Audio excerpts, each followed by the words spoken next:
Selanjutnya pemirsa, Kementerian Investasi dan Hilirisasi menegaskan dalam 5 tahun ke depan pemerintah ditargetkan bisa menghimpun investasi sekitar 13.000 triliun rupiah. Investasi super jumbo tersebut untuk modal mengejar pertumbuhan ekonomi 8%. Wakil Menteri Investasi dan Hilirisasi atau Wakil Kepala BKPM, Todo Tua Pasaribu menjelaskan peran investasi terhadap target pertumbuhan ekonomi 8% sangat penting. Di mana saat ini pemerintah tengah mengejar target untuk bisa menghimpun dana investasi sekitar 13.000 triliun rupiah. Todo Tua mengungkapkan pada tahun 2024 Indonesia menargetkan investasi bisa tembus sebesar 1.650 triliun rupiah dan berhasil dicapai. Lalu tahun 2025 investasi ditargetkan bisa mencapai 1.905 triliun rupiah. Sementara dalam progresnya pemerintah berhasil mendatangkan investasi sebesar 465 triliun rupiah di kuartal pertama 2025 dan untuk capaian investasi di kuartal kedua, ia meyakini capaian investasi relatif aman. Dalam 5 tahun ke depan, seperti kita ketahui bersama bahwa kita memiliki angka di angka 13.000 triliun untuk berbicara realisasi investasi. Bukan rencana investasi, tetapi realisasi investasi. Ya, selanjutnya pemirsa, emiten yang bergerak di bidang peralatan komputer dan jasa percetakan PT Berkah Prima Perkasa Tbk atau Blue akan membagikan dividen tunai untuk tahun buku 2024. Ya, keputusan itu ditetapkan melalui RUPST yang digelar pada 26 Juni lalu. PT Berkah Prima Perkasa Tbk akan membagikan dividen tunai sebesar 9,61 miliar rupiah kepada para pemegang saham. Setiap saham akan mendapat dividen Rp23. Pembagian dividen ini berdasarkan laba bersih perseroan per 31 Desember 2024 yang mencapai 16,37 miliar rupiah dengan saldo laba ditahan 35,35 miliar rupiah dan total ekuitas 96,44 miliar rupiah. Jadwal pembagian dividen dimulai dari kam dividen di pasar reguler dan negosiasi pada tanggal 7 Juli 2025. Sementara ex-dividen di pasar tunai jatuh pada tanggal 10 Juli dengan rekening date pada tanggal 9 Juli. Pembayaran dividen kepada pemegang saham akan dilaksanakan pada tanggal 25 Juli 2025. Di luar pembagian dividen, Blue juga terus melakukan ekspansi usaha. Saat ini Blue menjadi satu-satunya vendor point of sales yang menjadikan solusi all-in-one, meliputi printer thermal, kertas thermal, dan software POS.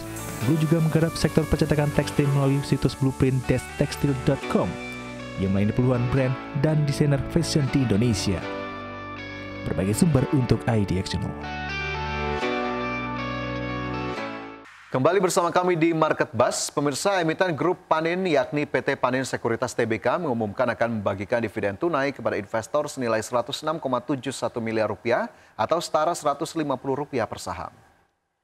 Corporate Sekretari PT Panin Sekuritas Tbk, Prama Nugraha mengungkapkan pembagian dividen tersebut telah sesuai dengan keputusan RUPST yang digelar pada 30 Juni 2025. Pembagian dividen tunai kepada investor senilai 106,71 miliar rupiah tersebut setara dengan 94,29% dari laba bersih tahun buku 2024. Adapun tanggal daftar pemegang saham yang berhak mendapatkan dividen atau recording date yakni pada 10 Juli 2025.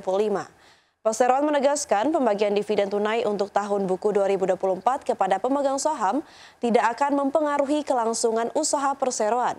Sebagai catatan, perseroan mencetak laba bersih senilai 113,18 miliar rupiah sepanjang tahun 2024. Adapun saldo laba ditahan yang tidak dibatasi penggunaannya adalah sebesar 1,41 triliun rupiah.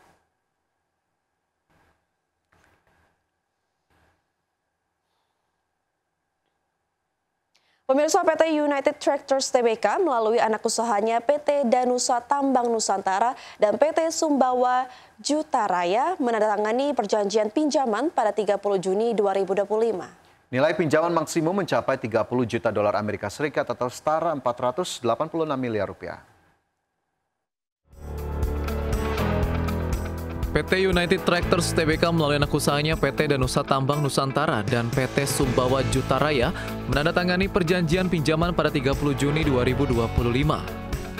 Nilai pinjaman maksimum mencapai 30 juta dolar Amerika Serikat atau setara 486 miliar rupiah.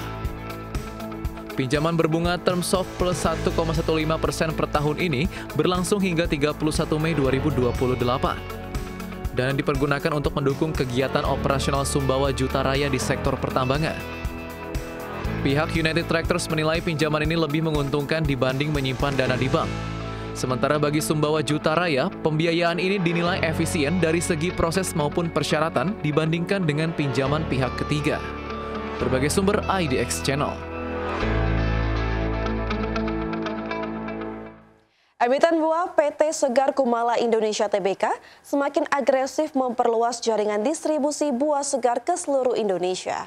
Ya, di mana sepanjang tahun ini perseroan telah menyiapkan sejumlah strategi ekspansi termasuk melakukan pembukaan cabang baru dan penguatan fasilitas penyimpanan.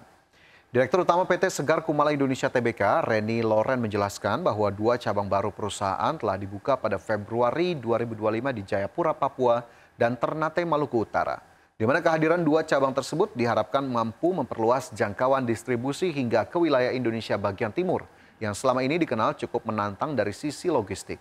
Nantinya dengan tambahan fasilitas ini, total kapasitas cold storage perseroan secara nasional kini mencapai 8.305 ton.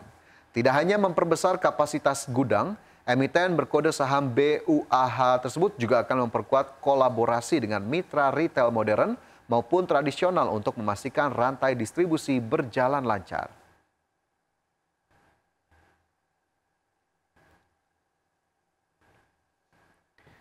Kembali lagi bersama kami di Market Buzz pemirsa. Selain komitmen investasi senilai 27 miliar dolar Amerika Serikat, Presiden Prabowo dan putra mahkota Arab Saudi Mohammed bin Salman juga sepakat untuk mempercepat perjanjian dagang antara Indonesia dan negara-negara Teluk Arab dalam Free Trade Agreement atau FTA.